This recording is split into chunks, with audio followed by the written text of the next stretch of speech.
Après 4 journées dans le rouge, la Bourse de Paris a finalement décidé de démarrer la séance en territoire positif avant de décrocher face à la résurgence des tensions entre la Chine et les États-Unis. Finalement, le CAC 40 termine cette séance proche de l'équilibre, plus 0,11% vers les 4277 points. La Bourse de Paris affiche néanmoins un repli de presque 6% sur la semaine. Du côté des valeurs, ST Micro et Lanterne Rouge de l'indice, moins 2,96%. Le titre du fabricant de semi-conducteurs est évidemment sanctionné après la décision de l'administration Trump d'asphyxier le géant chinois Huawei. Désormais, les restrictions d'exportation de semi-conducteurs au groupe chinois s'étendent aux fournisseurs non américains qui utilisent des technologies américaines. Le bailleur de centres commerciaux Unibail Rodamco Westfield rechute de 2,14%.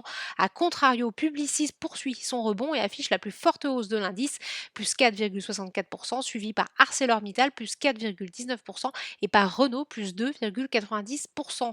Sur le SBF 120, Genfit accuse toujours un fort repli, moins 14,50%, après l'échec d'un essai clinique très attendu dans le traitement de la maladie du foie gras humain. Les parapétrolières Valourec et CGG sont également en recul, respectivement de 4,62% et de 3,25%. En outre, Imeris affiche de son côté la plus forte progression du jour, plus 9,35%. Le groupe de spécialité minérale pour l'industrie a annoncé être parvenu à un accord en vue du règlement définitif de contentieux liés au talc aux États-Unis. Eutelsat a par ailleurs grimpé de 7,40%.